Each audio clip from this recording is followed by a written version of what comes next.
What's up everyone? Welcome back to my YouTube channel. We're back with the second original video for the channel, and today we're doing the recap of the 420 challenge.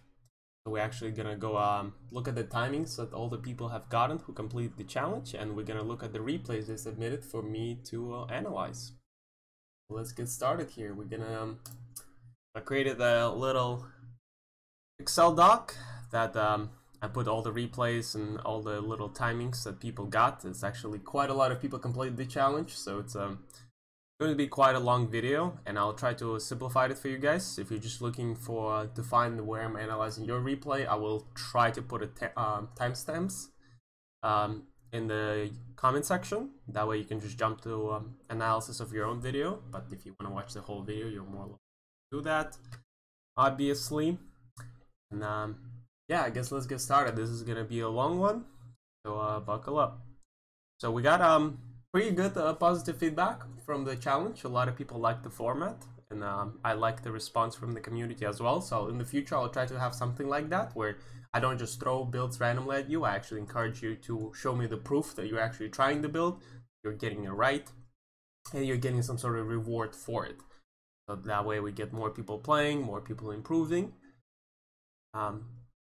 Yeah, that was awesome. So we had a bunch of people completing the challenge, with a total of 21, if not more. I might have missed some people, and yeah, if I have missed you and I haven't analyzed your replay or I got something wrong, feel free to reach out to me on my Discord, Twitter, wherever. It's been not that easy to organize this thing. So if I if I didn't get you, I didn't mean to. Just remind me, and I'll fix it one way or another. But yeah, so first person who completed the challenge wasn't exactly the first to send me the replay, but the first I put on my list was Cats. He completed the challenge and he got timing of 4 minutes and 21 seconds. He had 9 adepts but 0 stalkers. Perfectly fine, doesn't make that much of a difference. Cats was actually very enthusiastic about this challenge. He did it on his stream and he promoted my video quite a bit, so shout out to him. But he didn't provide any replay for me to analyze, so we're gonna move on to the next person, who would be Gemini, who tweeted the replay at me. He actually did, instead of doing it on Submarine, he did it on Death Aura, and he got a 422 timing, and he also did it with a Gateway Scout. So most people did, they didn't scout at all, which, you know, gives you a little more minerals with the probe staying at home. But Gemini Gateway scouted and was a longer map, and he got a 422 warpin. Granted, his warpin was in the middle of the map. It was on the opponent's side, but it was still not exactly, it wasn't exactly the perfect situation, since Adept still had to walk, but, you know, we accept that. And also, just to clarify, I kind of forgot to mention that, for the timing I look at, is the timing I looked at when 4 adepts actually finished. So I know a lot of people, when they submitted the replays, they're like, oh, you know, I got 4:25, but it might be 4:26 on my document because I didn't take the time that you started warping. I took the time that all 8 adepts were finished on the unit tab. So it might be a little different for timings wise, but it's consistent throughout all people. And Gemini also did not submit us a replay to analyze, so we're skipping him and moving to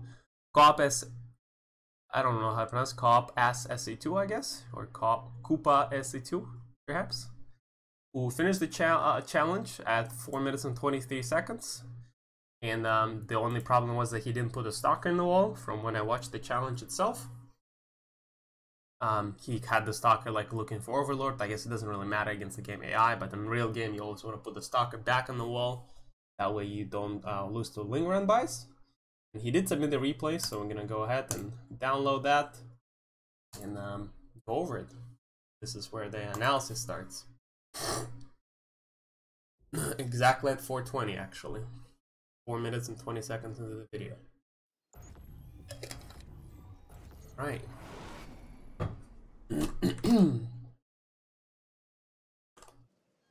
So we got Arno, who I guess is called Koopa SC2, versus Upper Tree on Oxide, and oh god, it said 28-minute replay. I guess we'll hide the timer, but this has actually been a recurring theme for me a lot of the times, where sound a little bit down. But it seems like everyone loves to send me a 30-minute replays. I don't know why people do it. I don't know how you guys play those kind of games. Like, I just qualified for top 8 in a DreamHack, and I don't think I've played a single game that lasted more than 10 minutes. I think I've played one game that lasted quite a bit against M. Canning, but it was only because, like, I was losing, but, like, I couldn't lose right there because he was, like, massing Void or Disruptor, which takes a while to, like, mass up and move out. So I was just stalling the whole time, but that I was losing. And every other game probably finished, like, before 8-minute mark. So I don't know how you guys keep playing those 30-minute games. It's quite impressive. But let's see, so he's going for normal gateway expand with a cyber first. Perfectly fine. So with the cyber first, a lot of times people aim for some sort of adept pressure, but not necessarily. It's kind of a long map. Alright, well, first mistakes. First things first. When you give your natural, I guess it's not blocked. When the Terran builds a bunker in your natural, at this timing, you know exactly what it is, right? You know they're gonna just put a Reaper there, and they're gonna harass your probe run, right? You have a pylon here, which is this pylon counters this bunker. If you don't have a pylon in your low ground, and you made a pylon here, then you just kind of lose to this. That's why second pylon should always be on your natural, which you did. What I don't like what you did is why are you pulling probes? The SCV never dies. Like, I'll let you guys on the secret. Even if you have like 3 probes when the bunker just started, Terrans know the positioning. Like, there's sometimes they can make it here, where like SCV would be here, but you still can't attack it. Pretty much never try it. Like, first thing, just make a shield battery. And I don't like this positioning of shield battery, because shield battery should be over here, like on the edge. Because you still want to mine from those mineral patches. And if you've like, as soon as you saw it, you should have just made a shield battery here, and then make a stalker instead of adept. Adept is a mistake, because adept does no damage to the bunker. So you should have made Stalker, and you should have made the shield battery over here. That way you can still mine with the probes, because the shield battery will just out heal. And you can heal Stalkers, you chronoboost 2 Stalkers, you damage the bunker. They will be forced to move units out of it, sell it, and then you just kill the Reaper, it scouts, but it's perfectly fine. Now you're just panicking, like literally. Like this is cool, but this map is long, so you didn't even delay it in the command center. And you can't mine on the natural, so this is already really bad for you. You also made a 3rd pylon. What's the point of this 3rd pylon? No idea. No one knows. You were 31 supply out of 54. Complete waste of a building. You could have had a much faster Twilight. You could have had Stalker earlier. You should have also chrono boosted it. And yeah, see, because you also didn't react here, so you lose extra probes. So yeah, overall, just shield battery faster and make 2 Stalkers right away instead of adept. Like, this is cool. But like, most of the time, that adept will just do absolutely nothing. It did some things here, and it's cool. But most of the time, like, the better Terrans become, the less it's gonna do. So, but let's see. You got Blink, Robo. That's perfectly fine for now. He got scouted, but it doesn't matter to you. I'm assuming you're gonna go Colossus with 4 gases. Your macro is good. You probe up non-stop. You have Observers. Both Observers go in the same spot. That happens. Raven Harass, not a big deal. You got Robotics Bay, you're gonna start a 3rd base. You know, your macro is, you know, acceptable. I don't think there's any crazy mistakes, you know, obviously things like that happen when you have both Nexus in the same hotkey. It's kind of stupid how it works, but it will always use the energy from this Nexus first. So see how you have 50 energy here, but 200 here, so you're not even gathering extra. So sometimes you have to manually click on the Nexus that's high in energy and use it. Let's say that's kind of a big thing, especially considering that you are like close to GM level. Those things do make a difference. But overall, you're macroing up nicely. 2 Stalkers to prevent the Raven. Wow, what happened there? Okay, I mean, this kind of thing is like, I feel like you're in a really good spot here, but we're gonna scroll down a little bit. So you have Colossus at what, 6? You know, 640. Your Colossus is a little late. Like, I would say that you have to have a Colossus by 630, but 645 is alright. His timing is also late, I guess. But this shield battery is shit. It's straight up garbage. Like, this shield battery should be here. Why would you have a shield battery here? This makes no sense. Like, you're always going to be retreating towards your natural. And if you don't, this shield battery is just abandoned. And this is exactly what happens, where, like, you have good force shields, but your Colossus just get bounced on. Like, if you had a shield battery here, like a normal human being, then your Colossus would survive right now, and he wouldn't even like attempt to attack, you know. So you already lost Colossus for free, and like little mistakes like that. Like your shield battery placement, I guess here was kind of bad, where it should have been here, and this one should have been here. Yeah, like this one. If you had this shield battery right now, you would have 2 Colossus. Now you have 1.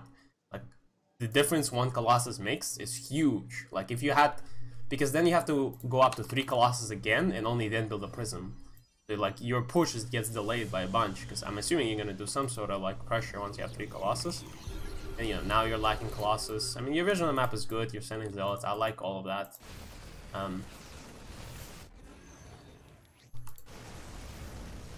Oh no, Awesome Sauce is gonna be part of the video. That's okay, I should have put on Disney. Good thing he didn't say anything crazy. Anyways. I mean, usually, like, when you get to this position, you should keep all the Stalkers, like, over here, and keep Colossus here. That way you don't, this doesn't happen to you as much. I would also like to see Dark Shrine instead of Templar Archives. A lot of people do this where they go with Templar Archives, but I think Dark Templars are just so much better. Like, the only reason you ever, like, Storm is trash. Like, kind of forget about Storm. Very questionable cannons. Man, I understand why, but Raven can just go around and drop it here. So this cannons are very questionable. It's better just keep like 1 cannon here and shield battery or something. But yeah, I would say Dark Shrine and Blink DTs are a much better option than whatever you can get out of Templar Archives. I'm assuming you're just gonna go Archons still, but they would still be better. They recall, you defend. Nice. Yeah, this is kind of awkward. I mean, 4 Colossus is also too much. I would say stop at 3. Yeah, stop at 3 Colossus and go double Disruptor or double Immortal. That's usually a better choice. Okay, unload.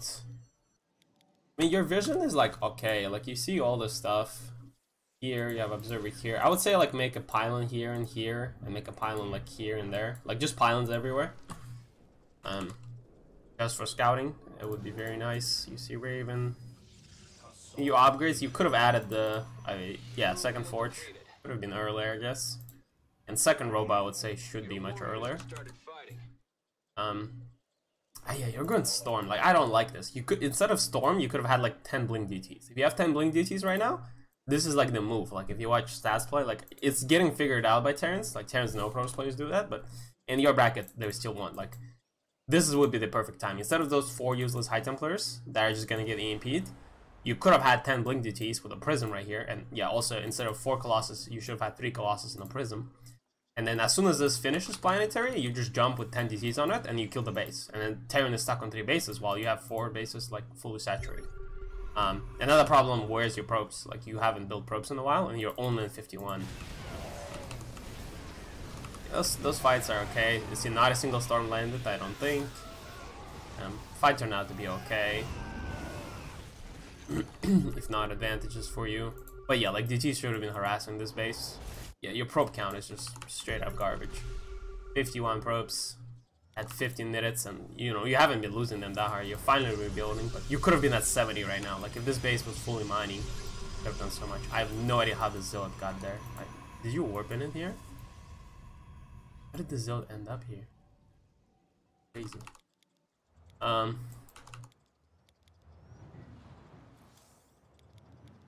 upgrades. I mean, overall, yeah, like lack of vision, lack of heart, like Terran, like you haven't been on Terran side of the map once. Like, ever since your Adept left the space, you haven't had a scouting, you haven't had a prism, like you're just playing like super vanilla, like you just don't attack. You have yet to do a single move, you know?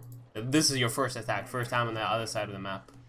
And like, you know, you kind of have to implement, like if you let Terran just build up, they'll always be an advantage. Because, I don't know, it's like, it's so easy for them to play when they can just build up the army. Like, the strength of Protoss is like pulling them apart. It's not very hard for them to like fight this kind of armies, I guess. And yeah, your probe count is just like, that's your biggest thing. Like, you're floating, but with a bigger like bank, you could have been floating twice as hard, which would be okay. Like, you have so many gateways, you can just warp in. Double robo, double upgrades, like your macro stopped at 3 bases basically. You have yet advanced from 3 bases. You're taking the 5th base on 60 probes. you don't have enough to saturate for. And yeah, still like no blink DTs. I would say utilize blink DTs a lot more, rather than trying to get this High Templar Storm, because yeah, blink DTs is the only tool you can harass late game with the planetary forces. And I think you have yet to build a prism. I have yet to see a single prism. Like you're just basically running around bases defending, which is so hard to play to begin with. Like if you're putting no pressure on Terran, they can just do this forever. Like this first attempt at harass, but it just gets shut down. If it was DTs, it would be better. 2 planets. He's even making 2 planetaries to prevent it. You could have killed it way before. I mean, now the game just gets to the point where, first of all, I don't play games like that because I value my time. And yes, at this point, like your probe count is still just so bad. Like once you spend your money, like you're out, and you have like 34 zealots. Like your army isn't even that high quality. And yeah, now they're switching to Mass Liberator, and you technically should be switching to like Tempest or like more Stalkers or Blink DTs to harass or something. But you can't because you have 53 probes. And I understand that you're losing them right now, but it's not like you've been building them really well either. It's hard to give advice on fights because you just throw balls and aim move. I don't think it's much to discuss there. You have, what are your upgrades? 3-2. Okay, upgrades are good. Wait, see, like now you spend money and now, oh, Terran doesn't 75 workers, but you have 53. What do you do? There's 2 planetaries on each base. That's crazy.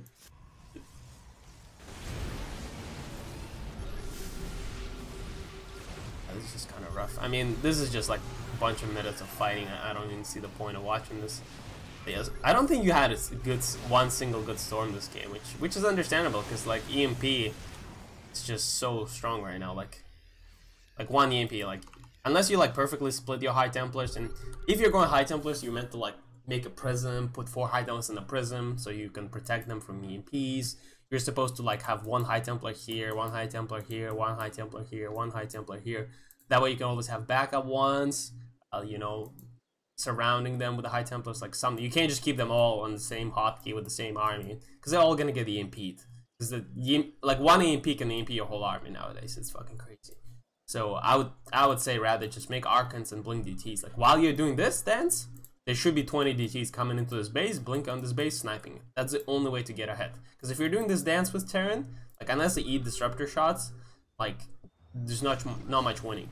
There really isn't much winning. Like, stuff like that is cool. You know, like all Terrans know how to split by now too. Like this is, you know, a 5k Terran, but like you can't even get a disruptor shot off, and all your High Templars get EMP'd all the time. So your unit composition is just kind of a little wrong, I think, for the current meta.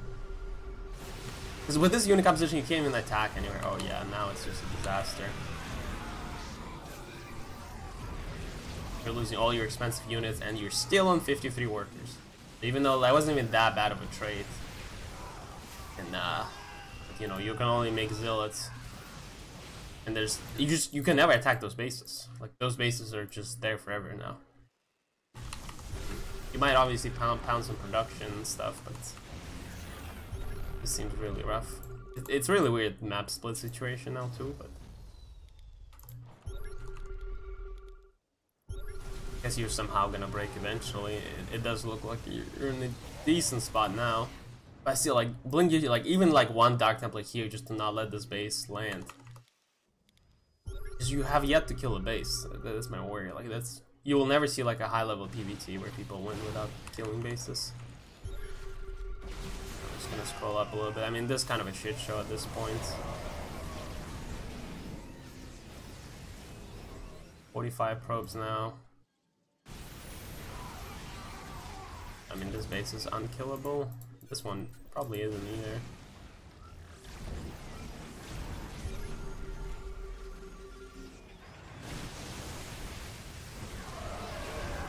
Okay, you managed to win, but yeah, I would say just change your composition, because yeah, go into DTs, probe up. Like your probe production was kind of like very slow once you got 3 bases, and yeah, better shield battery replacements, because the game could have ended like here, honestly. Like when you just have your 3 bases and you get 3 Colossus War Prism, you go and win the game. There's absolutely zero reason to play 30-minute games against any Terran. You can win every single PvT within 10 minutes. Get 3 Colossus, get a Prism, get Dark Shrine, go and win. If they hold, go take 4 bases, blink DTs, win on 4 bases. But there's absolutely no reason to play this kind. Yeah, like the lack of harassment is soul crushing.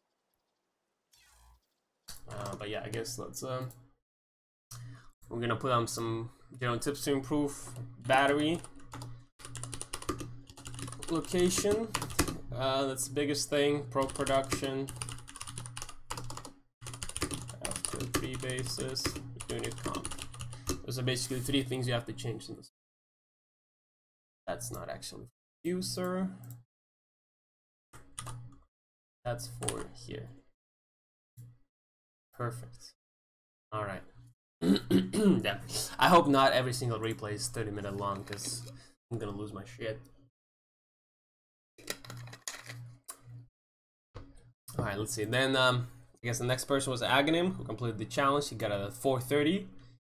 And oh yeah, I put a note that the reason I was a little late is because he forgot to start warping it for a bit. So extra, like the 2 extra adepts that were supposed to warp it in 4 minutes, they were late, so that delayed everything. There was no replay provided to analyze, so we're skipping that. There was a Voids champion who completed the challenge at 4 minutes and 24 seconds.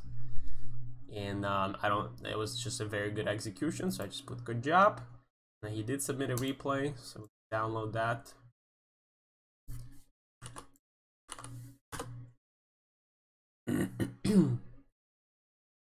I'll watch it.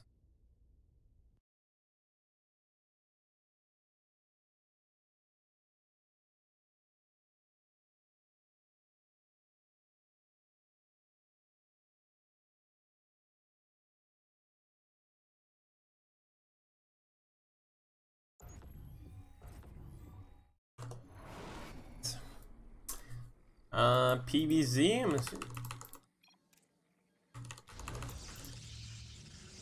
Wait, let's see, what panel was that? 25. This is what I'm talking about. How are you guys finding these games? Like, I literally have to go through thousands of games of mine to find a game over 10 minutes.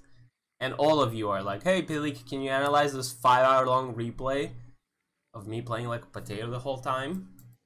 Oh no, it's terrible.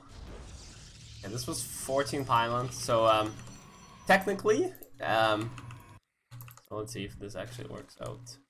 Yeah, so this is a problem.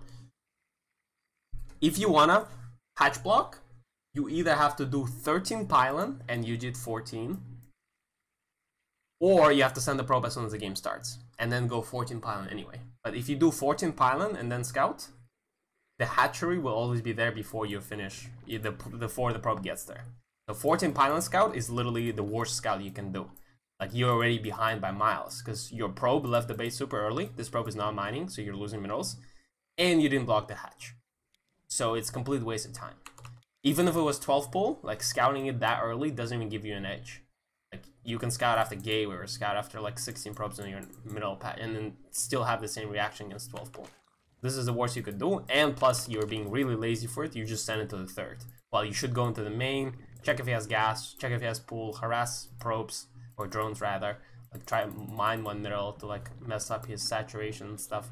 You know, you're kind of being lazy with it, but you know, it's acceptable. Your build is good behind.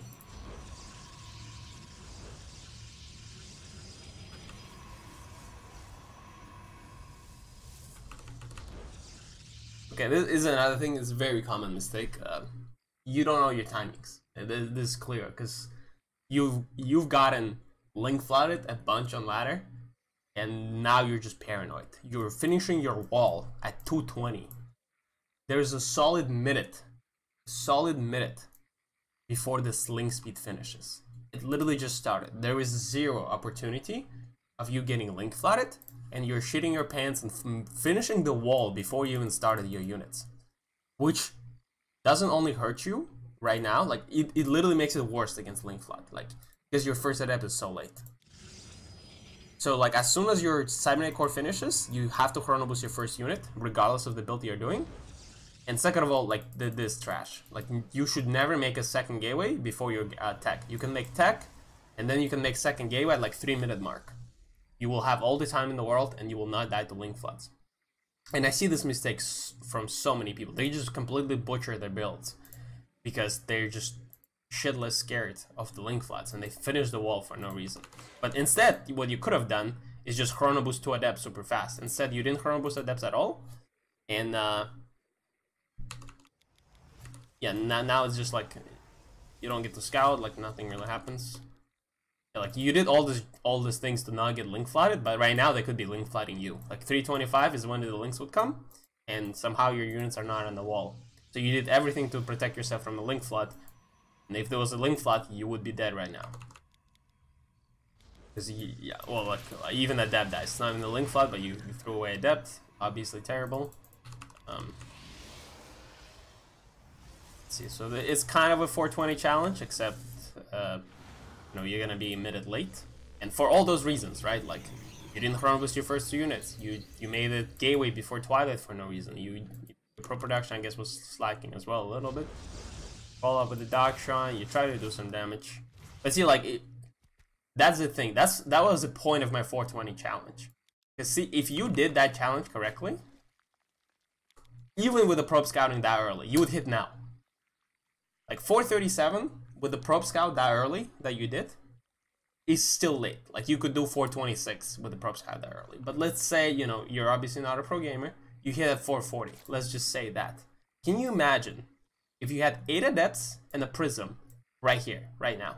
I don't even watch this 25-minute replay. Like I'm gonna do it, but I just feel like it's pointless. The whole point of 420 challenge, and I'm assuming you played this game obviously way before, because this is Everdream. You played this game way before I did the 420 challenge. I can't really blame you too much for not executing the timing, or in fact, I can't blame you at all. But like the whole point of the challenge, right, like kind of proves my point. Like if you just do the timing right, even if you're 20 seconds late, the Zerk literally has nothing. They have 2 links and 2 queens, and you have 8 adepts with glaives. Can you imagine how many free wins can you get? Like they're producing 8 links. That's all in production at 440. Like it's just a free win, right? Like so technically there's no point for me to analyze this game, a 5-minute game, because you would have won it by now. Like 450, you would be like, oh, I have 8 adepts in your base, you have nothing, goodbye, sir. Free MMR, next. But instead, I have to watch a 25-minute game of you struggling. Absolute struggle. The Prism comes, I guess there's gonna be DT follow-up. These aren't even ready. I would say your pro production is slow. Like, this is gonna show up in most games, where, like, if you're doing this kind of push, like you're floating this much money, you have to have a habit of just making probes behind. Because this build, on a perfect level, you will never get like straight up free wins with it, and sometimes I'll defend, you know? So you have to have a follow-up, and the only way to have follow-up is if you build probes non-stop, which you can technically afford, right? So your macro right now, I understand this hard, because you're macroing the Prism, you have adepts, like all that, but you have to be macroing, you have to be adding gases, you have to be faster, you cannot be floating this much. I like that you're starting Immortals, even another Prism, that's cool. But overall, like, you have to be much faster on these things. Also, one of those things, looking at your hotkeys, you have no Robo hotkey, which I would recommend having, and you have no Prism hotkey, which I recommend having, because I'm assuming, like, all the, like, you know, you not spending all this money is because you're slow, right? Like, a lot of this replays come down to you just being too slow, where, like, every time you want to make a unit, this is what you do. Like, imagine you're, like, microing the Prism, and then you want to make a unit, look back, pressing your Robo, and you probably left-click Immortal because you have Immortal hotkey and not I or something. And that takes you just too long. While you could have just, haven't even looked at the base, press your Robo hotkey, place Immortal hotkey, forget about it, right? Constant production, same with probes. And but this Prism has to be hotkey. If you play Protoss without hotkey and Prism, that's just too hard. Because then you have to always click on the minimap, select it, too many actions. So fixing your hotkeys would be a big thing. So you want to hotkey your production, which is gateways and stargates, and you want to hotkey your Prism, because that will help you a lot to be faster. Because a lot of StarCraft is just being faster. But yeah, now it's a problem. You have another War Prism, but I don't even know why you have 2 War Prisms now, because you don't even hotkey 1. I don't see a world where you can hotkey, where you can micro 2 War Prisms without even hotkeying them. Now you're just kind of F2ing. This is kind of where you fall apart, I feel like. Like, you're you don't have hotkeys right now, you're just F2ing, you don't have a unit in the wall. You have 2 robos, and both of them are now hotkeyed. You know, you're trying to produce probes, that's okay. You're trying to harass, that's cool. But yeah, this is a problem. Like, if the ling run by happens, you're dead, you know? So, you gotta figure out how to make it so you can start hotkeying units. Because you're supposed to have a unit on the wall, you're supposed to hotkey this, the prism should be on different hotkey, this prism should be on different hotkey. Because in the long run, like, I can give you like short-term improvements, right? But in the long run, if you don't hotkey like your production and war prisms, you'll never be good. Like, there's not a single pro gamer that doesn't hotkey their prisms. I can tell you that for a fact. There's not a single pro gamer that doesn't hotkey their robo. The only pro gamers that don't use hotkeys are Zergs. You don't have that privilege, so hotkey your shit or die trying, because yeah, you are F2ing right now, and that's no bueno in the long run. You're doing the right thing, you're building the right units, you have decent pro production. I would add perhaps like robo base, since you have 2 robos, because like immortals aren't as strong, I would say. Like Colossus disruptors could be better after like 4 immortals. But this game is just gonna drag out, I feel like, for way too long. You have a bunch of immortals. I mean, yeah, like I would recommend like Disruptor Colossus for this kind of stuff. Just like a couple Colossus or just Disruptors. They're always very good. And immortals are doing great though. It's kind of crazy. There's just so many roaches. But yeah, it's kind of hard to kind of analyze this kind of stuff because you're kind of freestyling. Hit your prism. Okay, well, if that's kind of nice. I kind of like it. I'm surprised you're not winning here.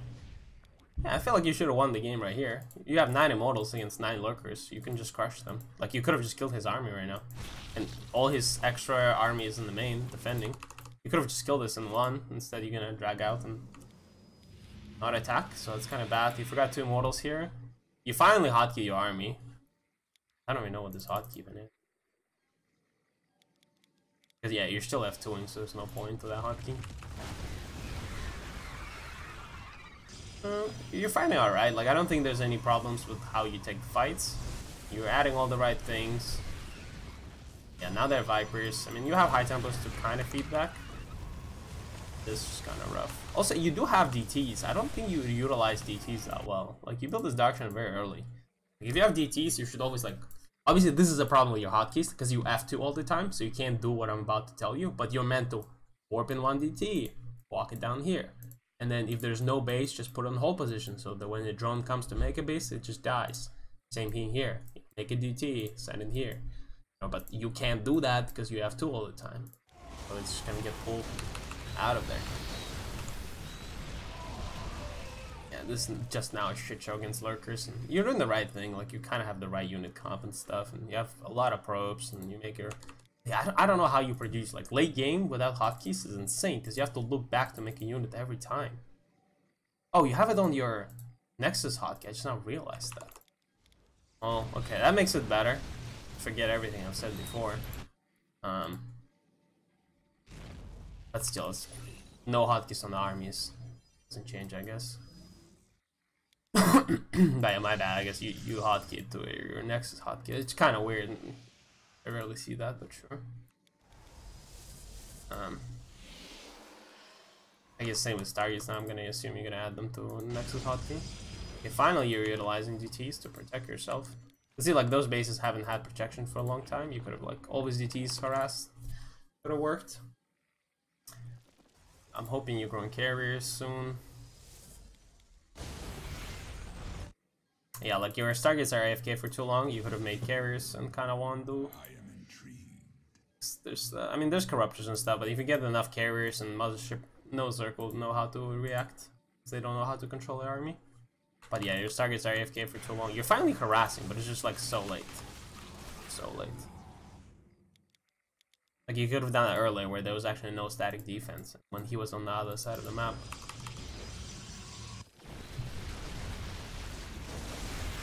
Rough fights. Still a lot of good storms. So many immortals. Finally, Voider production. I don't think Voiders are good. You should always just aim for enough carriers to win. I guess you just win here. Yeah, you don't have killer instinct. I'll tell you for sure. Like there was a point where you could have won here, where it was like 9 lurkers against 9 immortals. You could have won now, where there's 12 immortals against 9 corruptors. Yeah, good luck with that. You just keep kind of being too safe. Like you could have just won the game right there. But this kind of stuff is hard to teach. It's just like you understanding where you can and can't fight. And now you go in. Like once again, just end the game, please. Jesus.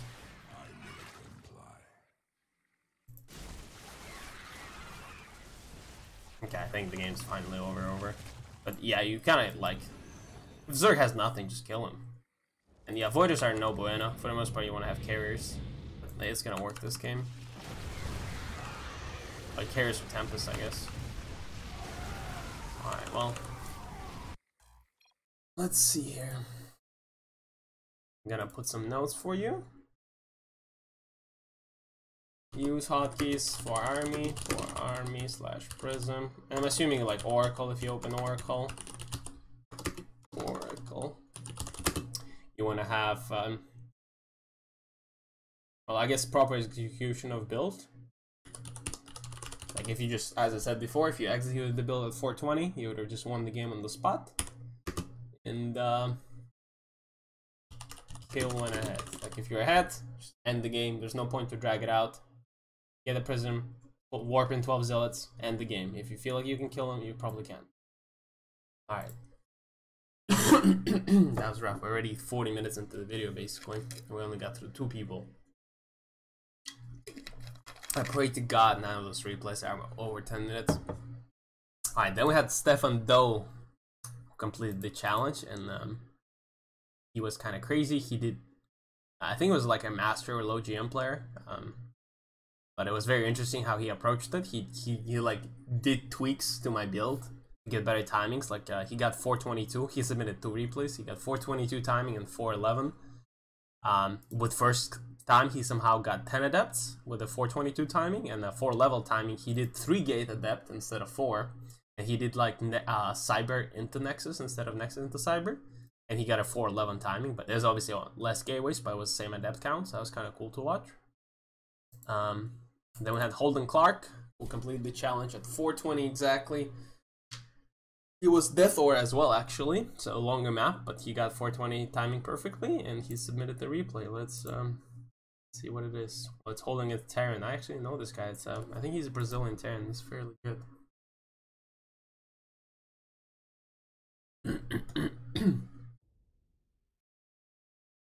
All right.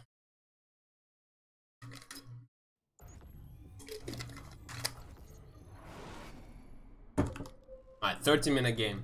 Thank you, Holden. Yes. I gave expand, gave scout. Cybernetics core, a little bit off position, I believe. I think Reaper can squeeze it, but if you could have made it so Reaper doesn't. You scout, perfectly normal. You're playing normal, he's playing normal, everyone's happy. Step first, so I'm assuming it's gonna be Stargate. Yep. Yeah, see, like, it's one of those little things where, like, if your wall was finished, the Reaper would have died, and you wouldn't have to show your Stargate. Now Reaper's coming back for more probes and more troubles, so, you know, little things like that add up. You go for the Phoenix opening, perfectly fine. Robo really fast. I like your build for the most part. You shouldn't be slowing down the Phoenix production, though. Like, you're adding gateway right now that you don't need. Your Phoenix production should not, like, until you have 4 Phoenixes, you produce them non-stop. Obviously, supply block. I don't think I have to explain to you that's bad. But you know, pylons and probes, probe AFK, kind of whatever. But you know, you should have 3 Phoenixes right now. Like, this is where like Widowmine drop comes or Hellion run bys come if they do that kind of stuff. But this guy's not because he's going like Raven Cyclone. But if they were, this is where it would come. If you have 1 Phoenix, like you lost. Like the Widowmine drop just unloads and you can't do anything about it. So you need 3 Phoenixes by 430. Or like your whole build is pointless. So I guess big mistakes there. I would also say that you want to have Robotic Spade before the 3rd, but I think it's around the same time. It's perfectly fine here. Got gateways. Can be Raven. Oh, Banshee actually. Is it in this Banshee? I don't think this Banshee has in this. Yeah, it doesn't, so. Two shield batteries here, one here, it's fine. Your pro production is good. You made one immortal. Just fine. I don't think you needed it.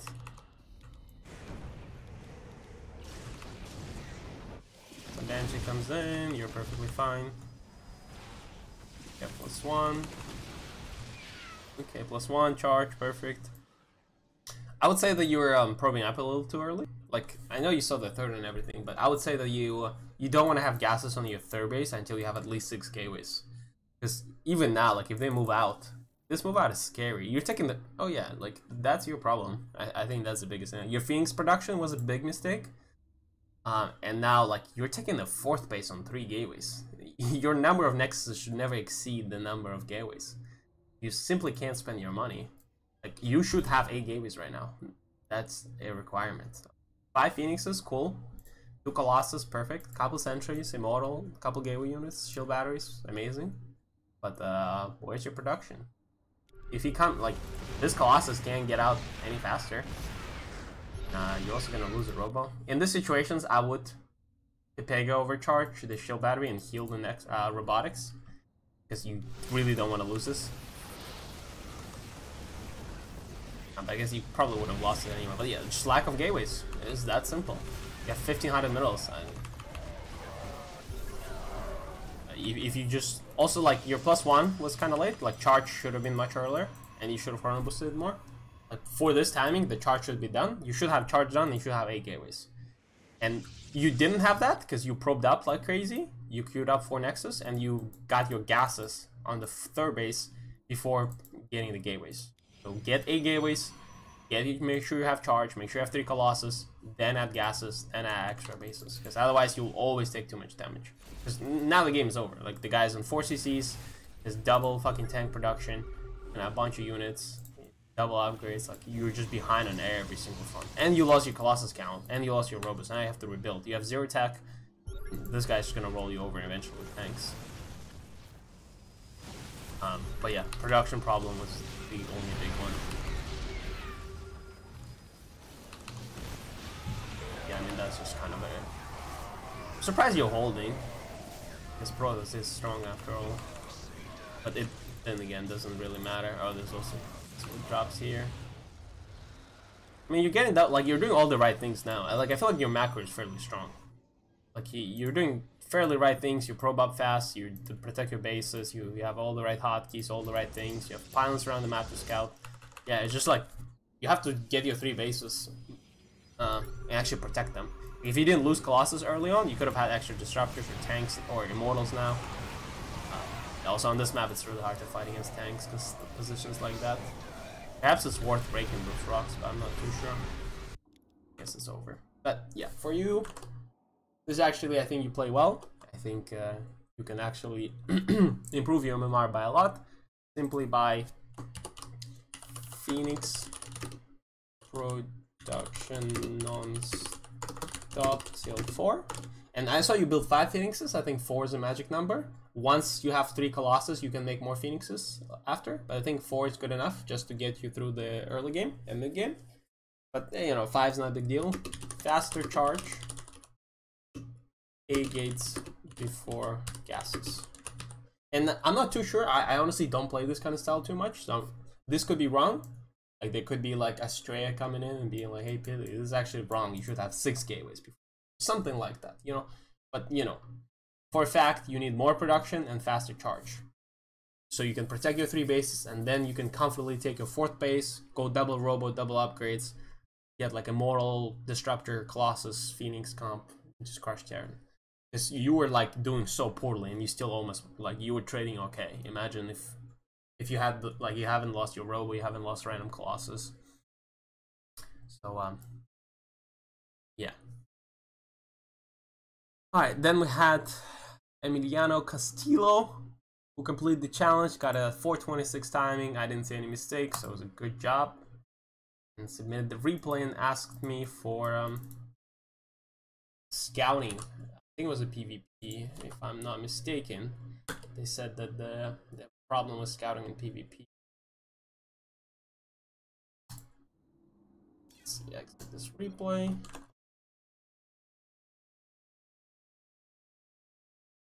I should have, I think it's Astrami though, but I might be wrong. It's a PvP, so I'm not sure which one is who. I just now realized that. But I'm gonna assume it's Astrami because I think I saw his replay of 420 challenge. Pretty sure that's him. So this side of the map, 10-minute game, perfect.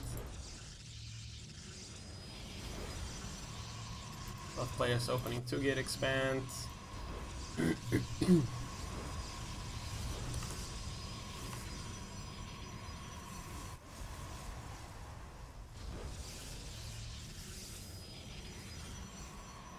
Okay, so I guess first thing, your opponent is doing what you should be, right? Like, they messed up, they're gonna lose a pylon, so they messed up the timings, but this probe should have either made a pylon here like he did to see what he did, or it should have suicide and saw what 2 units come out. Now, saving the probe is cool, but now see, you just lose dice to Stalker, which is good information because you know it's not Adept.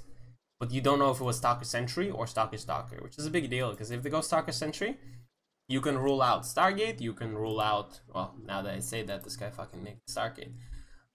Fucking crazy players, but, like, you can rule out a lot of things. Like, you rule out, like, any aggression, because with Sentry, they'll never be aggressive. I guess you can't really rule out Stargate, per se, because this guy's doing it, but I think, like, in the majority of games, you can. So that's a big thing, like, knowing what first 2 units come out is huge. That just helps you understand what they're doing, and you're kind of doing the similar builds where you do 2 Stalker. Now you know it was Stalker Sentry. Yeah, I can tell, like, you're so paranoid to scout, you send the Stalker suicide to, you didn't get any information. You didn't need any, like, once you saw the Nexus, once you saw the Sentry, you know what's up, like, you don't have to worry. Oracle here is kind of scary, but I think for everyone, regardless of your league, in PvP, at 3-minute mark, just make a shield battery in the main base. It will just save you so many games. Because people are crazy, they're making Sentry and then going Stargate after. Makes no sense, it's super risky, but yeah, it's fine. Just at 3-minute mark, every PvP, make a shield battery. It's 100 middles, and it will help you for the whole game. Like, it helps against Prism drops, it helps against late game DTs, it helps against Oracles. And it really doesn't cut your build. It really doesn't make your build less sharp. Especially when you're just expanding. So Oracles come in, yeah, see, like, if you have shield battery, like, to be honest, like, it's not a bad thing that you didn't make shield battery, like, logistically speaking, you did the right thing, because I would not be able to tell that it's Oracle either, but I would definitely, I would just make a blind shield battery every game, and just forget about scouting. But yeah, your build is good, you're doing +1 blink, extra gates. He's doing that, you're taking thirds, it's fine.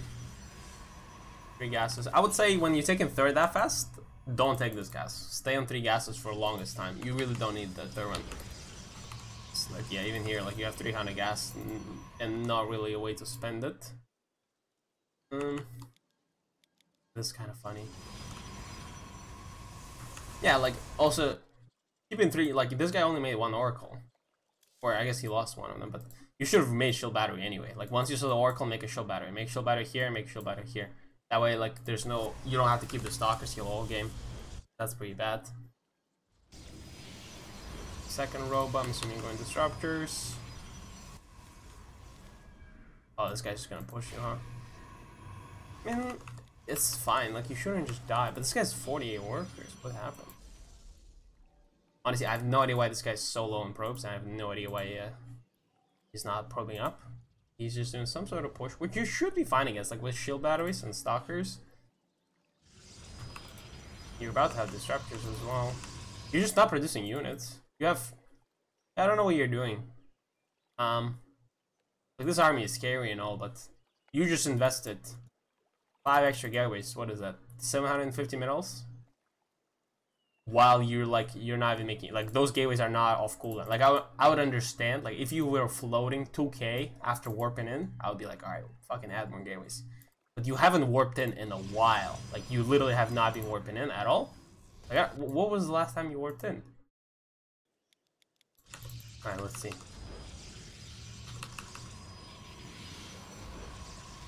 Yep, like a whole minute of not warping in, and then you, instead of warping in, you decide to add more gateways. What's the point of adding more gateways if you're not using the ones you have?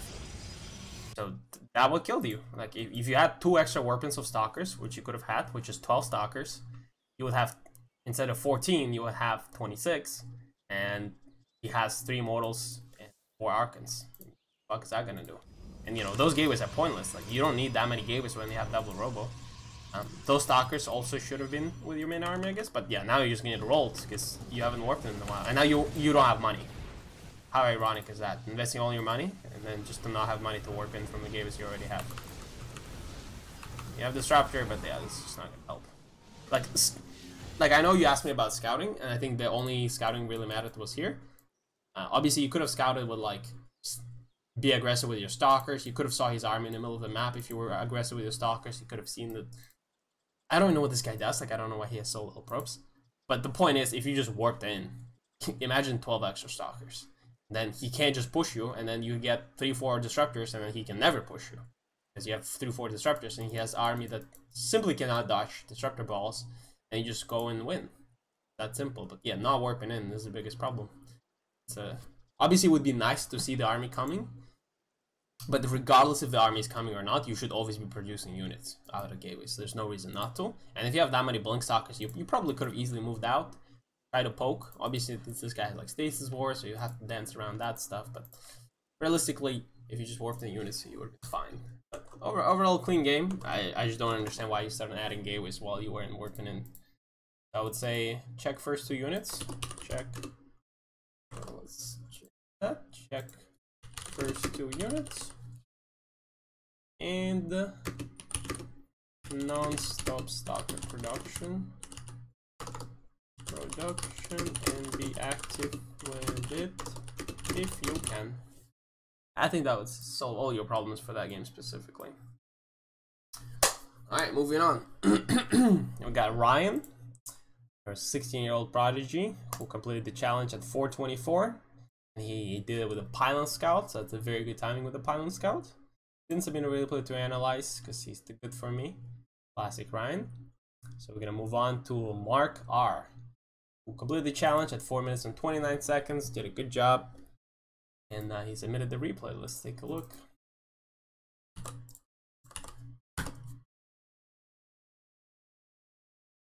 What?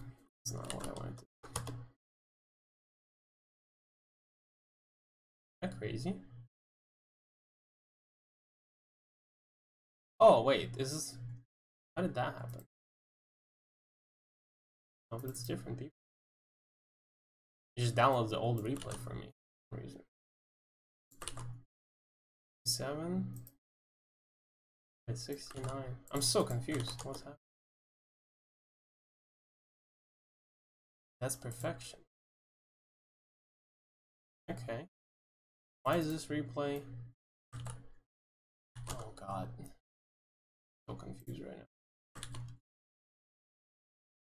Oh, okay. How does this... What? I'm very confused. I don't know what's happening, but it just keeps sending me to a different, I feel like. Yeah, I think now it's showing the one that's the top one. Oh, it's because it's already opened. Oh, that's why. Okay, never mind. Figured it out. It was just not downloading it because it was already open in StarCraft. Anyways. EBZ 15 minutes. Not too hateful.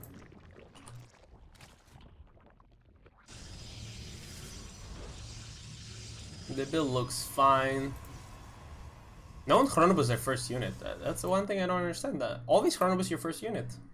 I think that's a rule of PvZ because you need one unit, especially if you're going Stalker, because Stalker will be busy killing Overload, but you need fast another unit to protect from links. So always Chronobus your first units. Like you could have had Stalker and Adept right now. You Chronoboosted, you would have Stalker and Adept in the wall, and this Stalker could be free to go and kill this Overload. Instead, it can't move because if it moves, the links get in. But what's the point of going Stalker if you can't kill the first Overload, you know? So this Overload should have been 100,000,000% dead. You just Chrono Boost your first 2 units. Now he just got the whole Scout for free. You're going Observer. I'm assuming it's going to be like Disruptor Drop or something.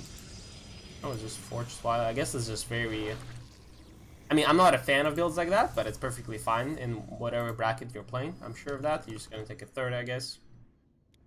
I mean, stuff like that are always a disaster. You have Observer, I guess, scouting, right?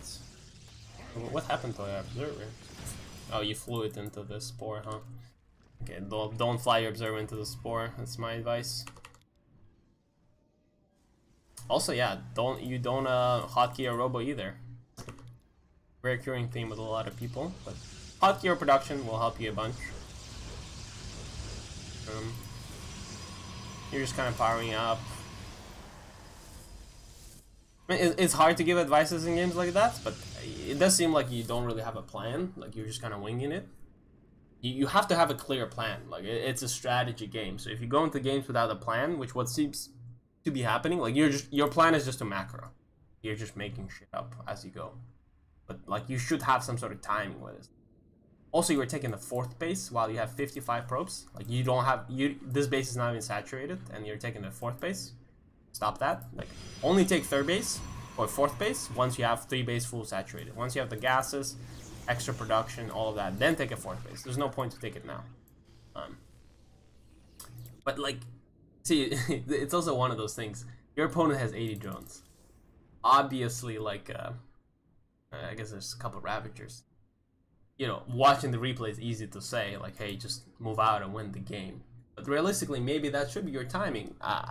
I'm assuming you like macro games, but let's say instead of taking this 4th base, you just saturated this, you made a Prism with those 3 immortals, you made Templar Archive, you made like a couple Archons, you know, have a bunch of gas, make a couple Archons, whatever gas affords you to, and move out. Your opponent's playing super greedy, and yeah, just do a 3 base attack. Like there should be like some sort of strategy, because what I'm seeing from you here is that you just don't have a plan. You're just kind of like, oh, I'm just gonna make a robo, then I'm just gonna like a 3rd, then I'm just gonna like randomly take a 4th, and then I don't know what I'm doing. Like your macro seems okay. You're kind of spending your stuff, like you have a bunch of gas, but yeah, like you took a 4th base, but you don't have drone probes for it. You don't even have gases on the 3rd. Too many props here, obviously. They mined out, should transfer. Finally going for storms, nice, but you should have some sort of timing. It's very hard for me to give you advice because literally nothing is happening. I can't give advice because your opponent is not doing jack shit, you're not doing jack shit. You guys are just sitting there. So you should have some sort of plan. I would say the best thing to do, if you're liking 3 base play, get up to 3 bases as fast as possible. Forget about the 4th base. Just power up on 3 bases, bunch of gateways, like a couple immortals, War Prism, Archons. You don't even need Storm, but you can. And then just move out with the Prism. Like, try to aim for a 9-minute timing. Let's just, for you specifically, we're gonna make a 9-minute timing that we're gonna create for you. Do the build that you're doing. Scout with Observer, you know, make sure you don't die. Then take your 3rd base, saturate it as fast as possible. Go up to like 68 probes like this. Except make sure your probes are like, you don't have 23 probes here while only 17 here and no on gases. You know, evenly saturate your bases. And then just make a Prism. You actually hotkey Rover later. That's cool. And then just do a push out, like charge lots, Immortals, Archons, and just hit in 9 base timing. Make a bunch of gateways, because right now you only have what? You have 7 gateways, make 10. Make 10 gateways, bunch of units, and just attack. If you did that right now, you just win the game. This army is trash. Like even with this army, like you would completely trash him right now if you just moved out. Just have some sort of timing in mind, because if you're just playing StarCraft and just randomly like making units and shit, you know, like especially as Protoss, you will never improve, because you're just like you will die to their timings. They will out macro you. Like it's just you have to have some sort of plan. And if you don't like my plan with the 9-minute timing, just create something of your own. But you can't just like like when I see things like that, like it's just you have not seen anything. Like the last time you scouted was when you died, your observer died to a spore, you know? What you should be aiming for is like some sort of timing, you know? That's kind of was the point of a 420 challenge. So people have a timing to look for. If they hit the timing, I can guarantee you just win. But it doesn't have to be 420 timing. It could be 9-minute timing. It could be 10-minute timing, 7-minute timing. Whatever you think your timing would be, whatever style you enjoy to play. And in this situation, you could easily hit a 9-minute timing where you just power up on 3 bases and go. Like, to this point, like, this guy just has Hydras. Like, you have 4 Hydras full energy. If you just move out and go, you just win. But instead, you know, he's just gonna attack you before your stuff finished. I mean, you still can easily crush his army if you just go.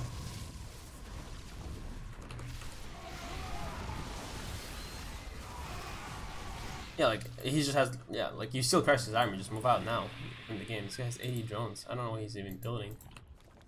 But yeah, you're kind of just playing too passive. And also, like, you have so much static defense here, but none here, and none here.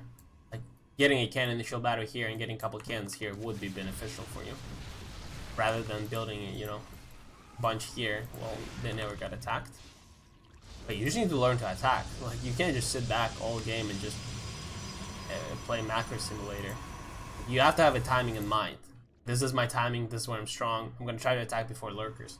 Now they're lurkers, and if I know anything about low level players, you're gonna A move right into lurkers, and all your units are gonna die to lurkers. And exactly what happens. Every time, without fail. It's actually the biggest recurring theme in PvZ for low level players who don't try to do timings, who they just try to macro. They always die to lurkers. Lurkers borrow, and then they try to attack them and just die. But none of this would matter if you just did some sort of timing before lurkers, which you could have done a million times in this game. So I think that's your problem. And I'm not saying that this is a timing you should be doing, that I told you. Just find something that works for you. Perhaps look for guides, look for other stuff. But yeah, you have to have a plan, because you clearly don't have a plan. I guess chrono first 2 units, chrono first 2 units. That would be my first thing.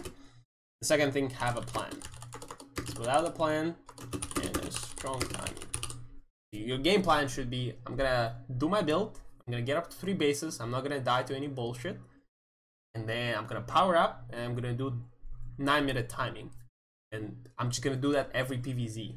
And after I play 50 games of doing this timing, instead of hitting at 9 minutes, I'm gonna try to hit at 8 minutes and 30 seconds. That's your goal. That you do one build over and over, one timing, and you try to compare yourself to yourself from before, and you try to improve the timing. And the stronger your timing becomes, the easier it will be for you to win. All right, let's move on. Hopefully that was informative. Whew. Alright, now we have the name I can't pronounce, but it was a Joe. And he asked me to analyze the replay of his challenge. So I'm just gonna do just that.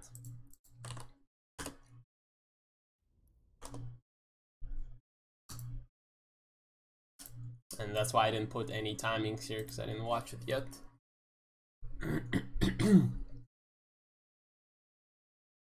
I guess it was his ladder game or something.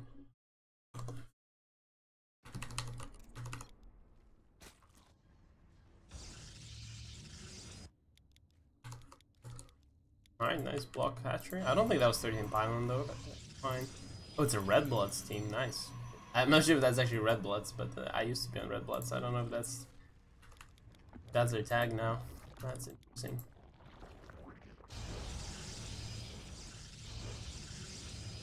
Okay, build seems fine. Chronobus Stalker or Adept Stalker, perfect. Pilot Robo. Gateway.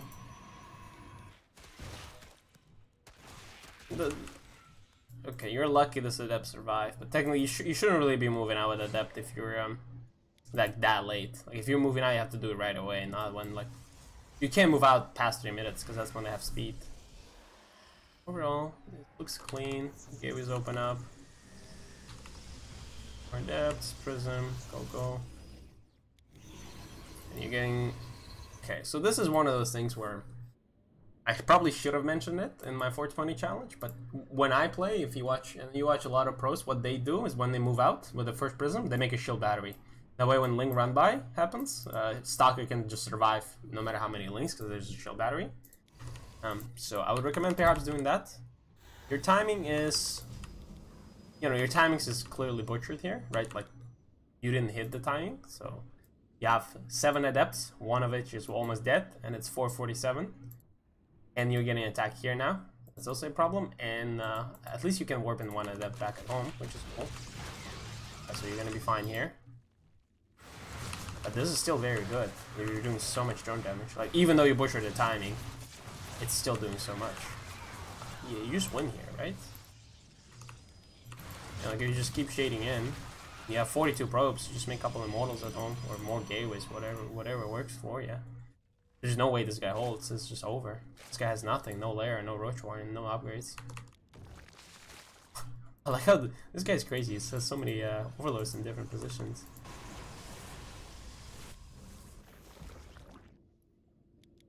And yeah, I mean, at this point you just do anything and win.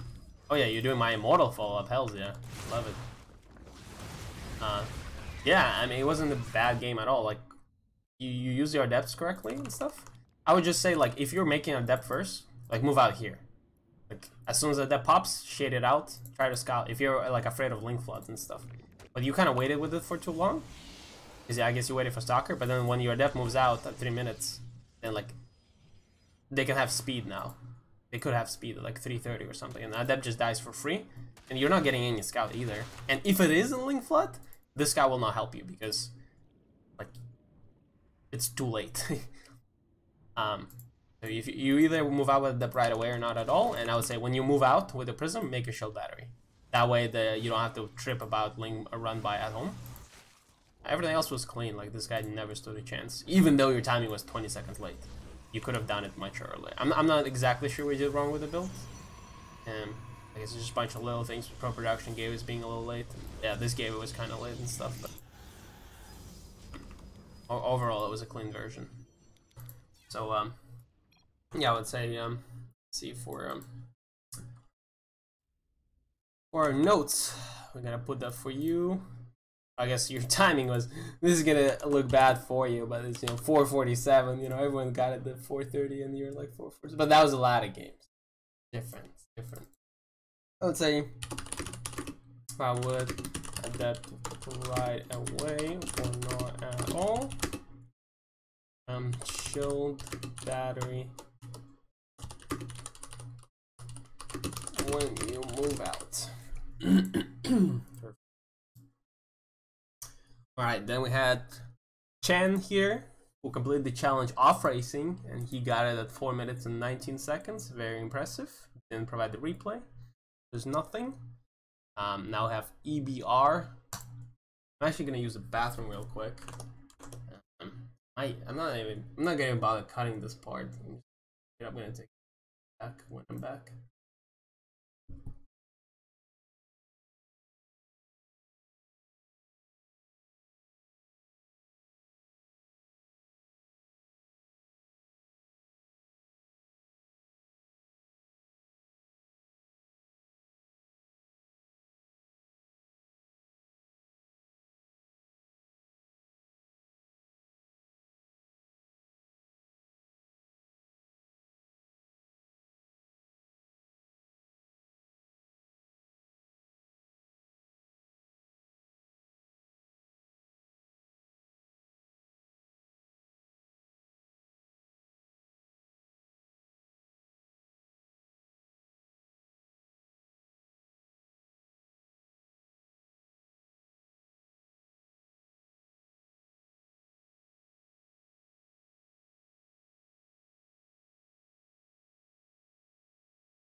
Alright, PiLiPiLi is back. Instead of the PiLiToilet stream, we have a PiLiToilet YouTube.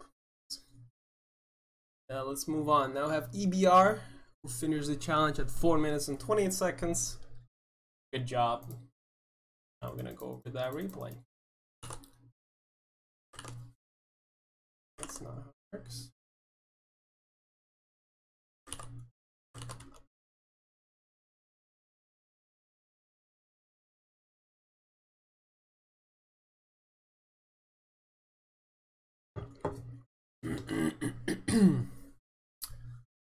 Alright, PVZ. I wonder if he's gonna try to do the 420 challenge or not here.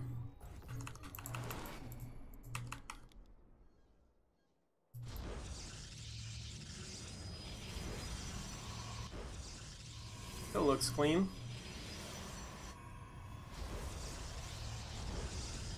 '20 Nexus, 20 Cyber, Gas, Pylon, Chronobus first unit, Stargate. Okay, I don't hate it at all. Nice positioning for Stargate as well. Get scouted, that's fine. Oof. I hate this wall. I feel like it's gonna create you troubles. It's much better to just make another pylon here or something, because this is gonna create. Yeah, I would say just making a pylon here, but I think you butchered the wall with this gateway placement. I'm sure it's normally fine.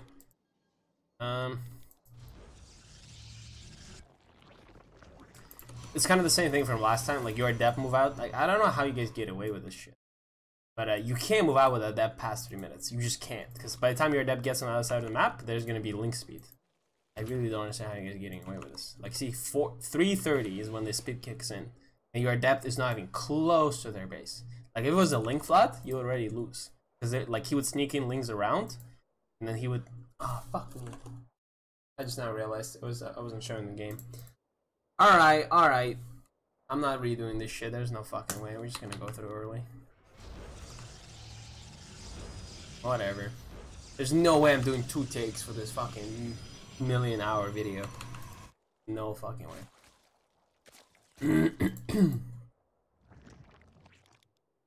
Alright, but back, your game was okay, but yeah, like moving out with a depth like that, you know, link speed finished. If this guy had any brain cells to make more than 4 links, which normally they're meant to, your adept just dies right here. Like, you just suicide adept. What's the point? You're not gonna get any scout, and if they were ling all inning, they would sneak lings around. Your soccer would die. You lose the game. So I don't. This is like last game was the same thing. Like, people just move out with adept way too early or way too late. It's like they get away with it somehow. So, but it's a bad thing. Like, bad thing to do. It's rather just keep adept at home. Especially like you're not afraid of anything. If you open Stargate that early, you're not afraid of anything. There's no all-in that can kill you, because you just have a Oracle that early. But yeah, wall is a little terrible. Just copy walls from like better players, I guess. Double Stargate Phoenix. I don't know why you haven't moved out with the Oracle. Could have tried to move out with it and do damage. I mean, there's defense, but you can always catch drones. But I'm not hating on it too much. I guess you can just keep it to defend third base and stuff. Well, overall, double Phoenix is fine. It got scouted though, so now it's gonna be. I'm assuming it got scouted, right? Yeah, he sold the second Stargate. But oh man, these people are criminals. Like, every Zerk I watch in the lower leagues, they just either make units only or they just make drones only. They only have one mode. Not a single Zerk is like, oh, I'm gonna do a little bit of that, a little bit of that. And they either drone up like crazy, or they like, you could, instead of those 4 adept zealots, and that's normally what you would do. You don't want a zealots, you want adepts. Like, gas is not that big of a problem. You should have made. First of all, you should have made +1 attack for your air upgrades. And second of all, you should have made like 5 adepts. Like, imagine if you have 5 adepts right now, you just move out. Imagine how much chaos you can create with 5 adepts. He has 6 links. And you should do it every game. Like, obviously this, like, your other opponent will not drone up to 70 and then not make links. But if you just force more links with your adepts, you already won. Because you have Oracle with full energy. I don't even know where it's still chilling here, and Phoenix chilling here. You kind of just forgot about those. But you can defend infinite amount of links. Like, link run-bys is not your problem. You just need to make 1 shield battery. So like, moving out with adepts would be good because it just forces so many units. Especially now that you see that there's literally nothing. You're doing good damage, but adept move out should always be there because it forces links, which spends larva, which, you know, he can't make drones. So that's always good.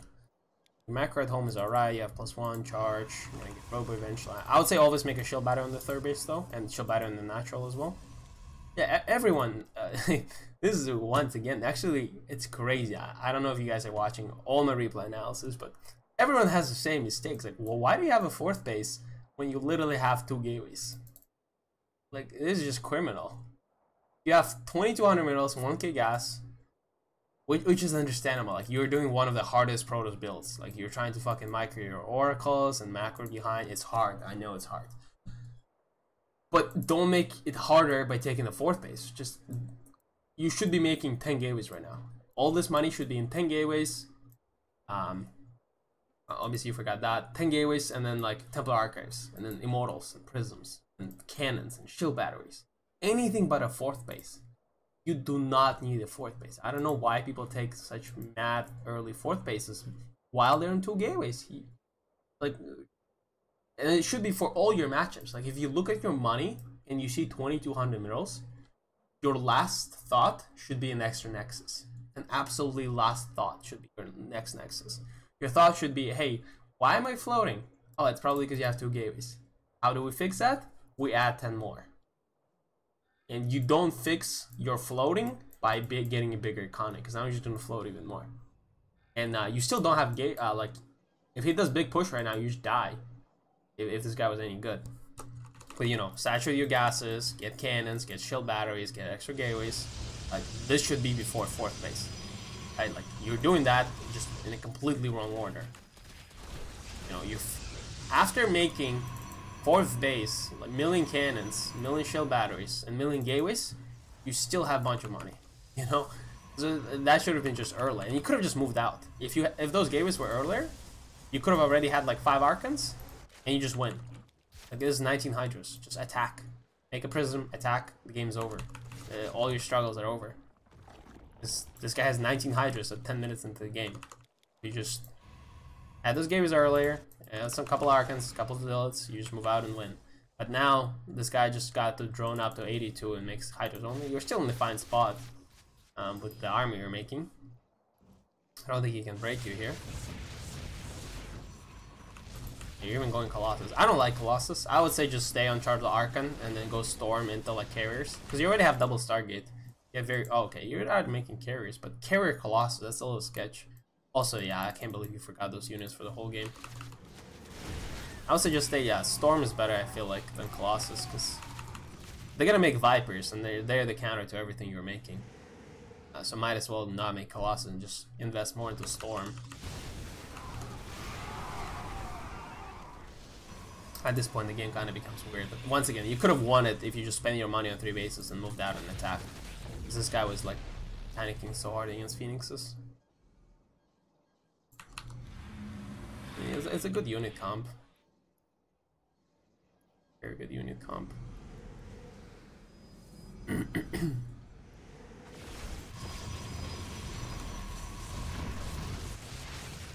that's nice. You even killed your base here. Very cool. I feel like you could just move out here and win. No. I think you're actually about to.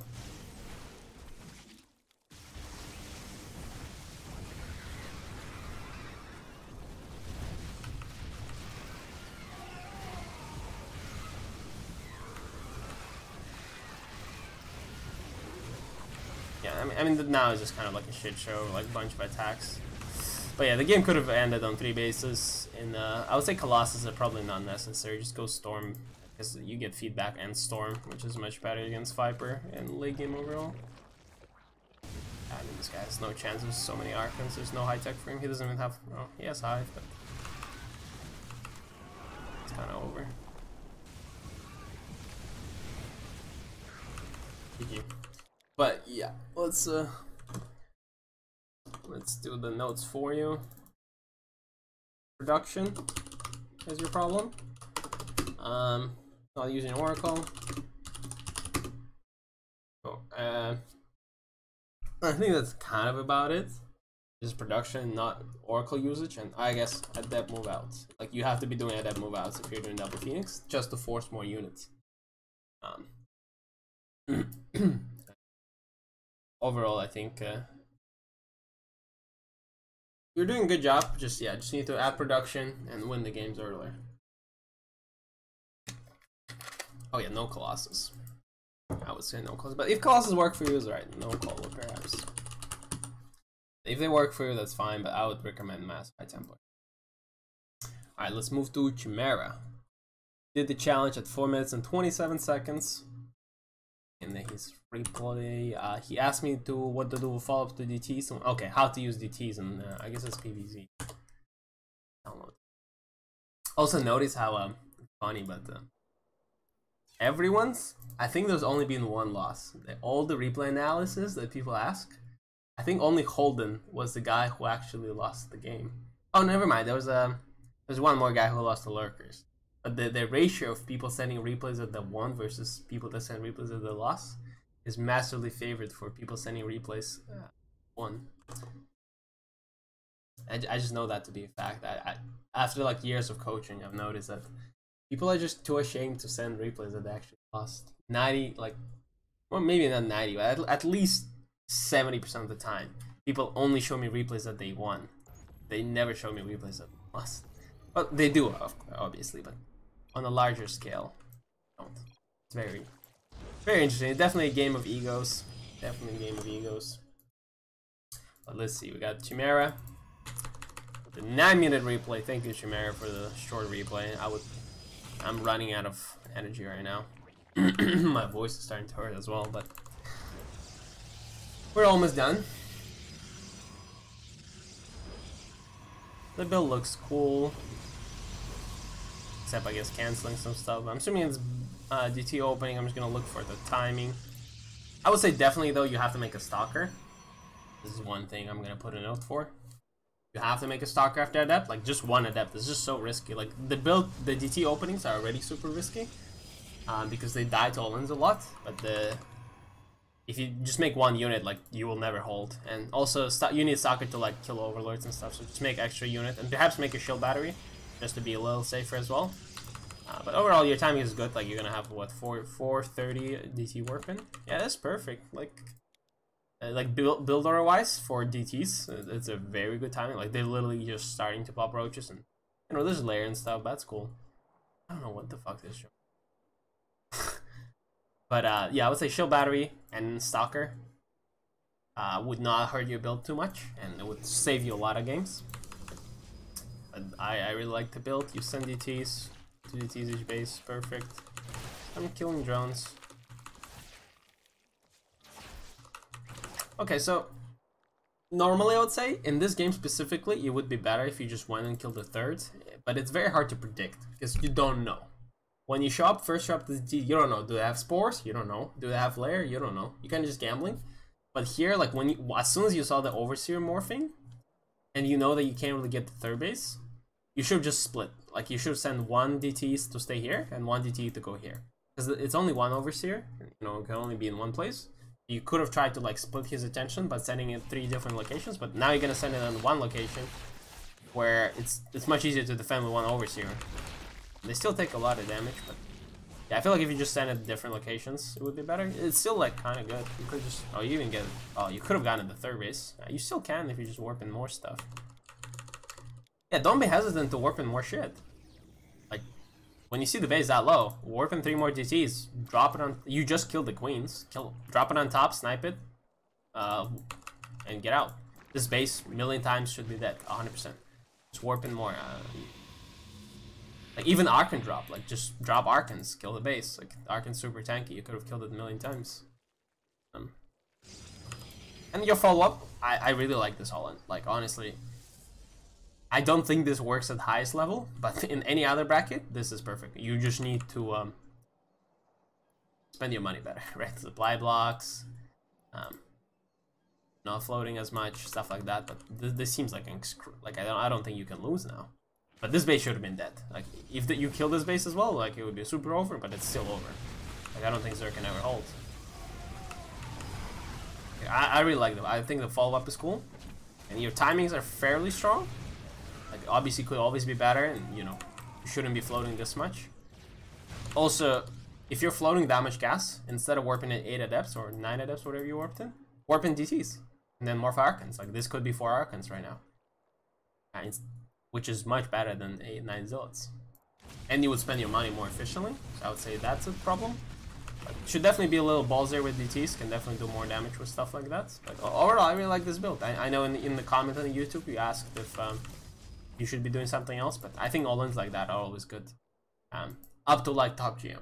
Then it becomes a little harder. But overall, with your DTs, it's hard, but I think if they have spores, you should like try to snipe it with all DTs at once. But if they have lair and just overseer, then you want to split DTs, because then they have to make like either multiple overseers, or they'll take damage at one of their bases. That base should have 100% been dead. Alright, let's put some notes for you. Get rid of that. Make 2 units and a shield battery. Finish third, or finish killing third. Split DTs if no spores. Like if there's no spores at their bases, then splitting DTs is always very good. Because you know for a fact your opponent is F2ing. You know that for a fact. And they're gonna F2 between bases, lose a bunch of drones, and you can still get a base after. And don't be hesitant to warp in more. Like do follow up. Follow up. I can't spell follow. Follow up DT drop. Like once you lost the first couple, more warping more. Who cares? Keep warping in to do more damage. That also improves your prison micro, which makes it, which will always help you in the long term. Because if you're very good, you're not gonna lose your follow up stuff.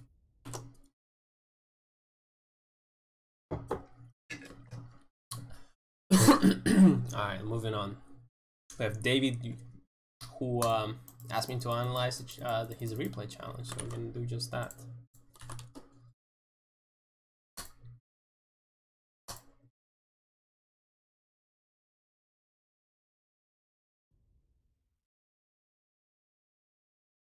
Oh, I'm so tired. Game showing.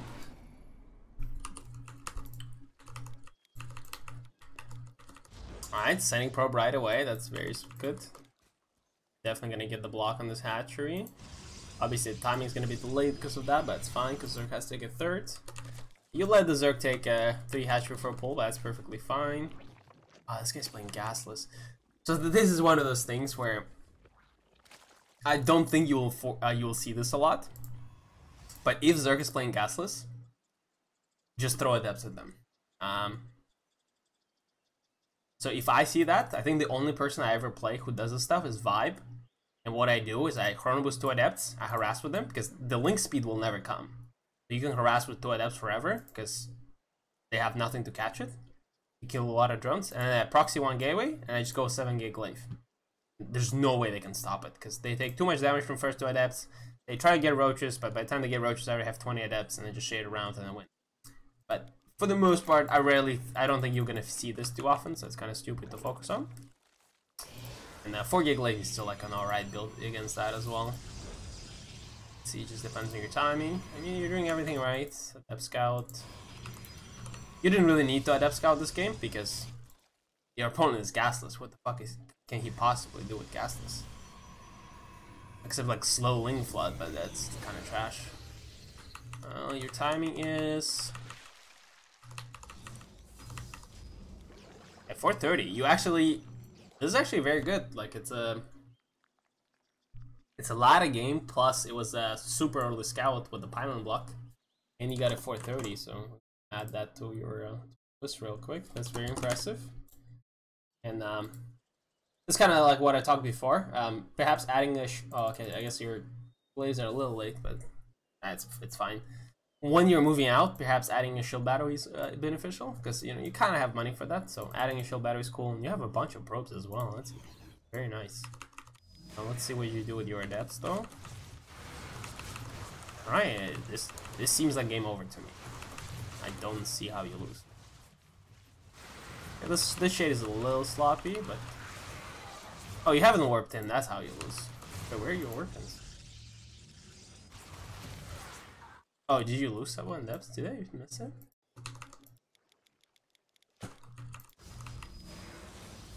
What happened to this? Okay, there was. Oh, okay. Well, that's just sloppy. You could have picked them up with a prism, and you would have 12. Yeah, that's just really sloppy.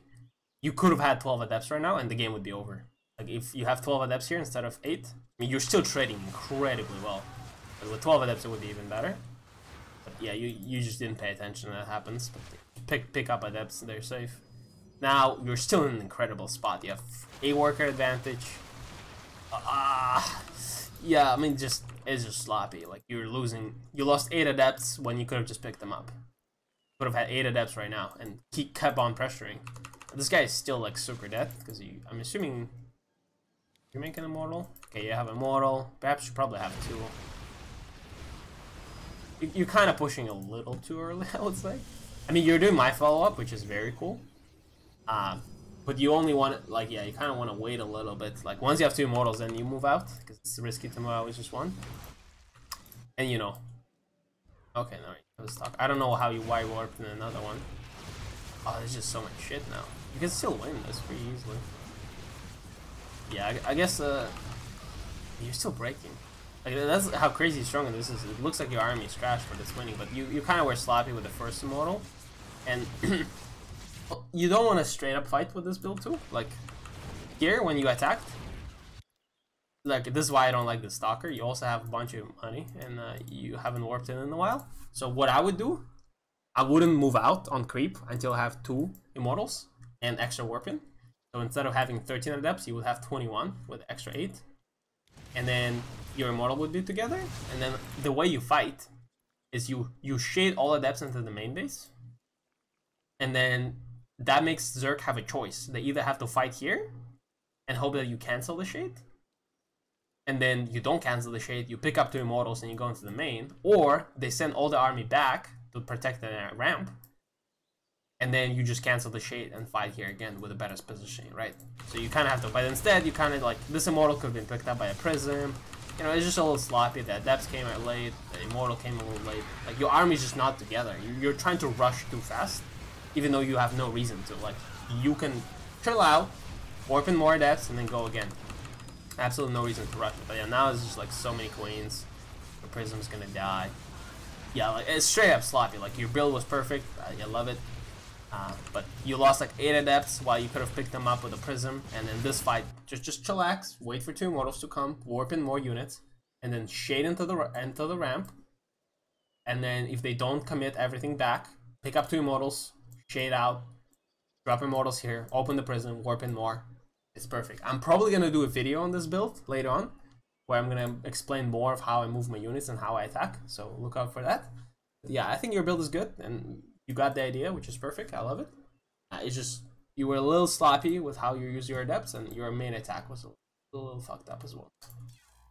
But yeah, if you haven't lost those 8 adepts that you just warped in on the prism, it would probably be a free win right there. So let's put some notes for you. Don't lose adepts. And wait for 2 immortals and extra adepts and shade into main rank. Alright, we got 3 more replays to go. I'm fucking ready. We had Cognite, who finished the challenge at 423. Great job. So good job. Good job, PiLiPiLi. Now let's watch this replay.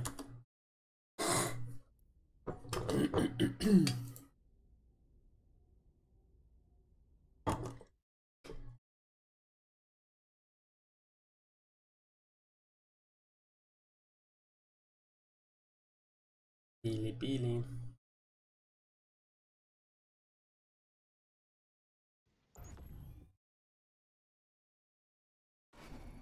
Alright, PVT. 25 minutes. I was like, oh, I'm so close to being done, and then get hit with a 25-minute replay. Unbelievable. Oh no. Honestly, I stopped doing walls. I stopped doing Reaper walls on those maps. It's too hard. I always fuck it up. I just make my stuff here. Yeah, it's fine to the wall, I think. So build looks cool.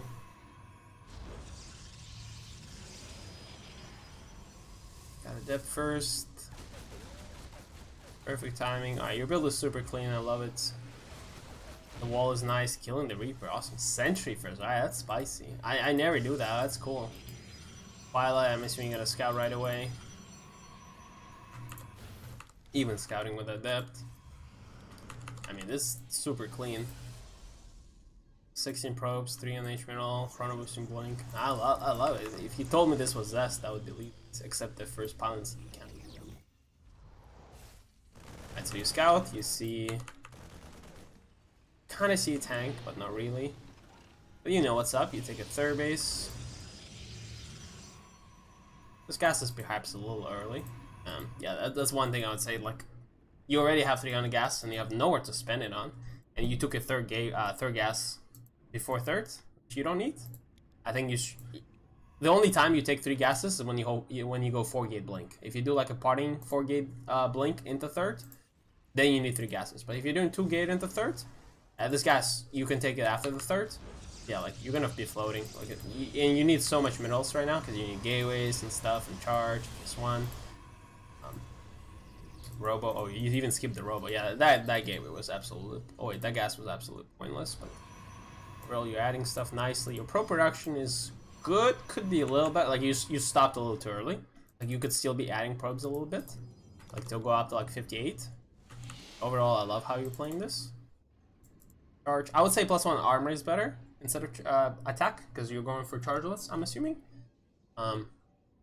So having extra like survivability for zealots is better than an attack. Robotics bay, just cool. I would say more gateways. You only have what? I mean, 8 gateways. That's good. It's good if you spend your money, and you are. I think you overmade stalkers though. 13 stalkers is way too much. Like, unless you're doing 4 gate, you know, prism parting build, it's too many stalkers. Like, it should be like 8 max, and then you go zealots.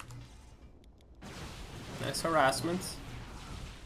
But honestly, like, you could just end the game right here. Like, this is how I play. Like, instead of just adding the gases and stuff. Obviously, you're trying to go macro, double robo, whatever. But I would just go here. Like, oh, I don't know what happened here. I think it's a Raven harass. Yeah. But yeah, like imagine if you have a prism right now. Prism flies into the main, warps in 8 zealots, and then instead of like 13 stalkers or 15, like yeah, you're over making stalkers.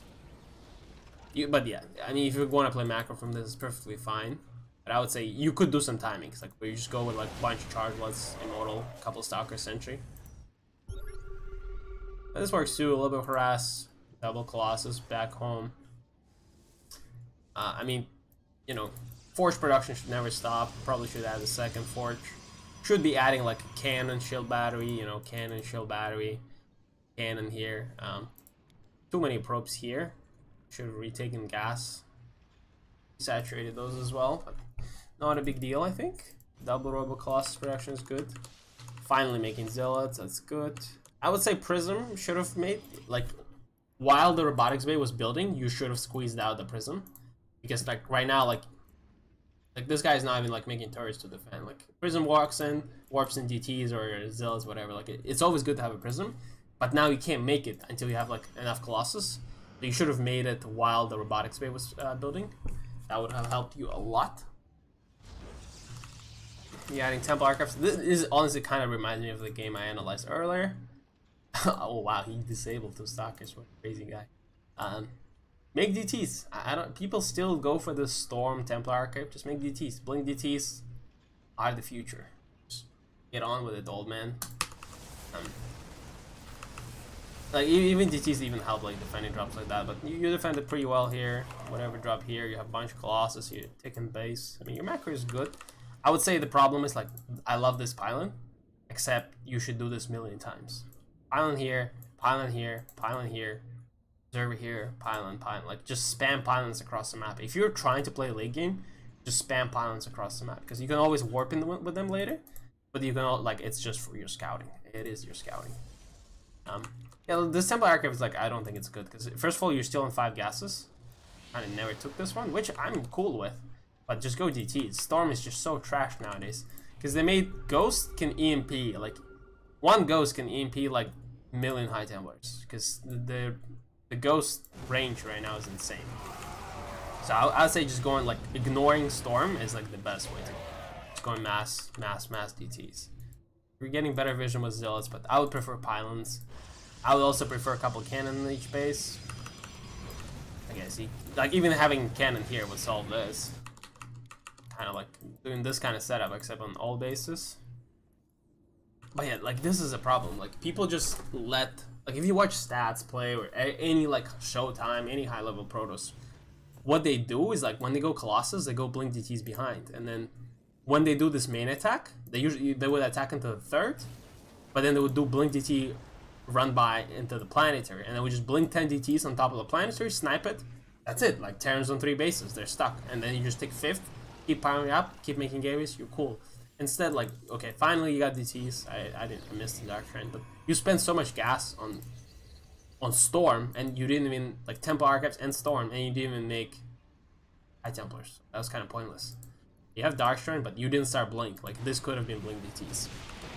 You could have had 10 if you didn't. Instead, you just made 4, and they don't have Blink, so they just died. I don't even know how they squeeze it. But yeah, even Blink DTs here would be good, because they could have blinked on tanks and killed some. But now your composition is just kind of slacking. Because yeah, tanks with turtle like that is kind of hard to break without Blink DTs. But situations like, yeah, see, like, you keep throwing DTs for free. Like, make Blink. Because you could run up here, blink on top of tanks, snipe them all, and then go after SCVs. Instead, you're just throwing away, like, super expensive gas. And you're actually not that gas rich right now. The mapper still keeps up, finally pilots around the map, finally a prism. But you could have squeezed in the prism like super early. Also, the one thing that could be good is getting war prism speed. That way you can like just speed it through the turrets and warp in here. Always good. I mean, even like here, like warping in DTs or leaving one high tempo each base, stuff like that. But overall, like, I don't think you're gonna take too much damage from this.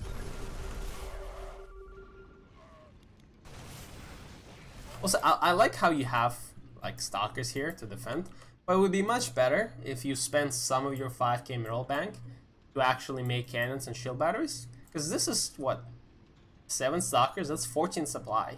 That's 14 supply that's not with your main army. That makes your army a lot weaker. So I would say just make cannons instead. You can always recall, you can always warp in more. But keep your stalkers with your main army, because 14 supply with the maxed out armies is a big deal. You're fighting with all your army. There's no bueno. The DTs are doing stuff like you're doing the right things with DTs. Just with Blink, it would make your life so much easier.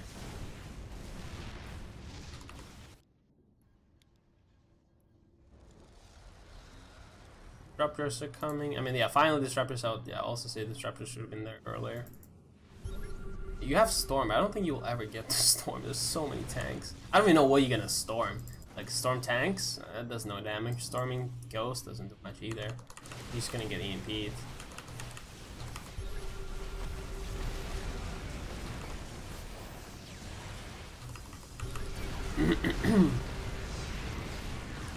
I mean, yeah, you're kind of taking fights a little too straightforward. Like, I don't know how you rebuild this, but you should always, like, if you're attacking one place, bunch of Blink DT should be coming here. If you're attacking here, Blink DT should be coming here. Like, you should always be doing something to pull him apart. Attacking in one spot is just way too hard. Especially once it comes down to this kind of late game. The upgrades are good, 3-3 versus 2-2, and you're getting shield and stuff. But yeah, like, the 7 supply is always not with the army. Like, this, like, if you just made cannons, you have so much bank. And you have so many gateways to warp in from. Like, you shouldn't be worried about drops. If you had the stalkers with your main army, like, some of those fights could have, like, actually went better for you. Now it's a disaster. Now you just have Stalker, Disruptor. Also, I would say if you lost your Colossus, maybe rebuilding them wouldn't be too bad. But I guess in this game you need more Immortal Zealots. And once again, Blink DTs would be so good. Like, imagine if you had Blink DTs, they wrap around, they blink on tanks, tanks are dead. Like, within seconds, there's no Terran that can react. So yeah, you need to learn how to utilize Blink DTs if that's your style, like playing late game PvT. Okay, you're building Colossus, kind of good, like a lot of tanks. And you're still holding well, but you're out of bank is the problem. Your opponent has so much more money than you for the mules. Oof. But yeah, this is kind of just a shit show at this point, but overall, yeah, I would say, like, Prism usage could have been a lot better. Overbuilding Stalkers in the mid-game, and yeah, not utilizing Blink DTs. I don't think you okay, you've got Blink now on DTs, but kind of too late.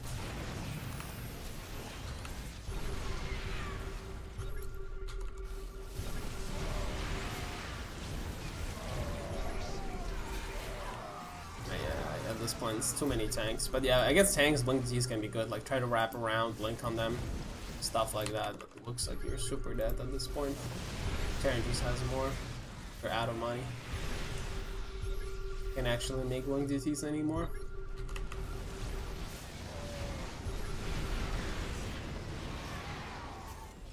Yeah, this looks like it's a disaster, but yeah, overall, like, you could have done just so much more if you had blink DTs and better prism usage, I guess. And yes, I don't think Storms ever did anything this game for you. Like, just ignore Storm.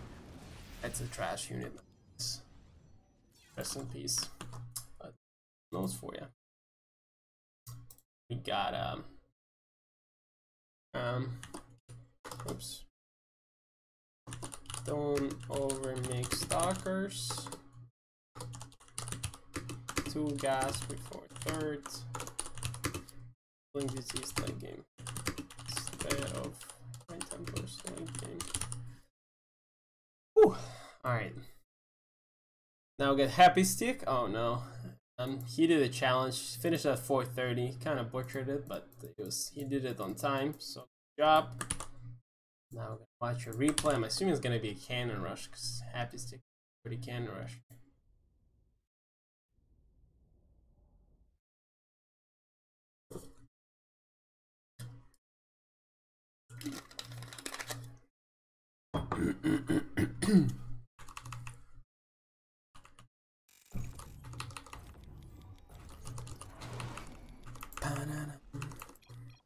Alright, 6 minutes. What is this chat?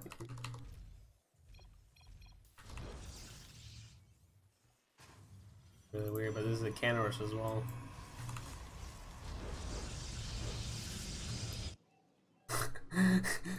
Well, he's about to be really sad himself. Why am I watching? Why do you have a gateway here? This is not DBZ, man. This is trash cannon rush. Even I can do better. Wait, what? God damn it, Happy Stick. Why did you make me watch this? I don't think that's how you cannon rush Terran, though. I don't think that's how you do it. But I like the word they follow up. What a legend. A Fleet Beacon? I just make Voiders and win. That Fleet Beacon is... The only way you lose is make Tempest now. I guess it doesn't matter. So much static defense. What is wrong with you?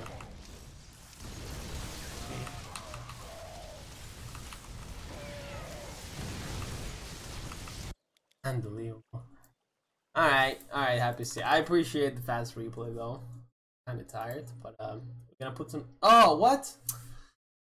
Oh my god. Alright, no one even deserved to watch this game anyway. I just now realized I didn't put the fucking game on. But I saved you guys from watching this. I saved you. We're not even rewatching. There's no fun. We're just gonna put you that stop cannon rushing. PiLiPiLi F cannon. I forgot to put the fucking Starcraft on again. I don't care. Because he just cannon rushed the guy and then made Void Race and Tempest. And none of you guys have to see this. Alright, and then we have one last replay. Thank God. About to lose my mind here. Aiden Hollister, who finished the replay challenge at 4 minutes and 22 seconds. Replay for us to analyze. Can't believe this is the second time I forgot to put my screen. But first time we recovered fast, but that game was just a cannon rush. We're not watching it. I'm honestly glad that I didn't show it on screen. I'm fucking glad. Probably would have gotten banned from YouTube for stuff. Too nasty. And this time we're not gonna forget the StarCraft. 11 minutes, thank God. Alright, let's go. I wonder if it's a 420 challenge. Oh yeah, I think it is. There's no scout. Oh wait, there is. Okay, never mind. I want to see Twilight though. I really hope this is Twilight. And it's Twilight, hells yeah. Alright, let's go. Stalker, Adept, very cool. Oh yeah, just FYI, on this map, if you put this Adept over here, then Stalker has a vision on Overlord, you can snipe it. So put your Adept here, and then you can kill the Overlords. It's very good execution of the build. Let's see the timing. 420. Ah, what happened? What happened? Why is there only 2 games? Are they reach? Ah, yeah, leg Avis, leg Avis. But it's still fine. 432. Go, go, go, go, go. Could have committed. Oh, keep going, keep going, keep going. It's just 2 roaches. Alright. Should have just kept going. But it still works. The same thing, I guess, happened at the end of the day. Nice, nice, nice, nice. It's already so much damage. 2 adept. Even shading just 2 adepts to the damage. Ah, that's painful though. Okay, that was a disaster. Okay, let's rewind. Let's rewind. I think that's the important part we have to analyze, like how you use your adepts. Because this guy had fairly good timings. Like he went straight for roaches, but still had a good timing. He had spines. Honestly, I don't even know. I guess he just saw the move out with Overlord. That's about it. Okay, so you go here. He has 5 roaches. Like I feel like if you had a better killer instinct, you would have won here. Because you can either commit here, which I wouldn't hate, because the roaches are behind you. Like if you commit here, and obviously it's hard because like what you see, well, you see that roaches are behind you, right? Like, but you don't know if there's units there or not. But usually there isn't. So I think committing here and just walking by, killing the queen and killing the drones would be good. But you also could have canceled and went here faster, because you let those drones mine for too long. Like the same thing you've done here, you could have done with 8 adepts just earlier, because this is already really good. But you also let drones escape. Ah, that's a problem.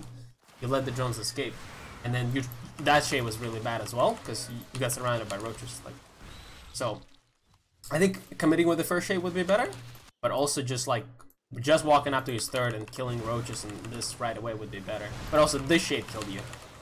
Like that shade should have been going here, so that way you can commit it. But I guess you just got confused because you're trying to harass in multiple places. Yeah, you're microing this too hard, and then your main attack just died. So now it's a complete disaster for you. Well, it was going pretty well. Like if either you commit the shade or you just walk up the ramp right away and attack drones. But you kind of did neither, and then you push shade, and then he's still on 30. Like even after all said and done, like you have more workers. If you just stay on 2 bases for long enough, you have blink, you have immortals behind, you can just hold. You're not even that bad of a position. You're harassing more. He's still on 35 drones. Like it's part of the build. Like you butchered everything. Like resources lost is terrible for you, but you're still in a good spot. You can retake your 3rd and then just do some sort of stalker push now with a bunch of immortals. You're making immortals, you're making +1. You're continuing to harass. I mean, this game specifically, you could have gone for like DT follow-up and win, but you don't have to. I'm still liking your position. I'm still liking it. Like, if you're control, you have so many Sanchez with energy. You can just do a move out right now. I would do a move out. 4 immortal. Yeah, perfect, perfect. Please take this immortal. Okay, forgetting immortal, obviously really bad. You know, cuts your immortal count by 25%. Alright, let's see the force fields.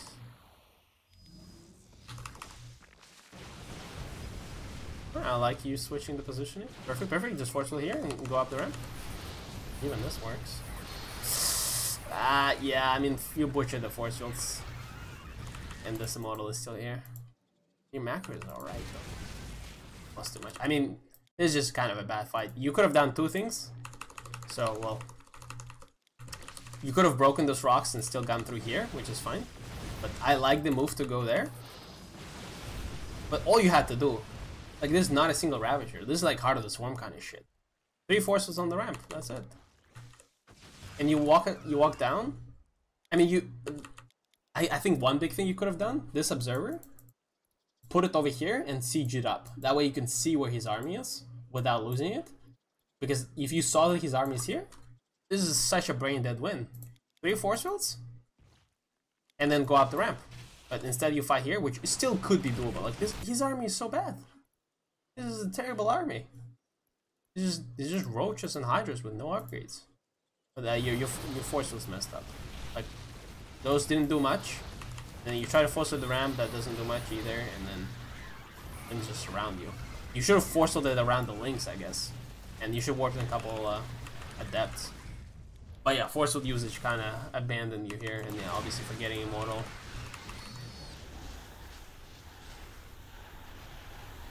yeah, I feel like you were doing all the right things. I think your macro is good, but your adept usage was a little off, and then your sentry usage was a little off. But everything else is good. I like it. It all comes into practice. Like I can't give you one simple trick to forceful perfectly. Better adept usage, better forcefuls. Everything else was perfect. Like your macro was good. You sacrificed your third base pretty well. You harassed with the prism as a follow up. You kept his drone count low. All you had to do is just don't lose those 8 adepts early, and then once you have forcefuls, just better usage of them, and that's it for you. And don't be hesitant to warp in extra adepts later on, just to help you fight with zealots. Ooh, all right, we're done.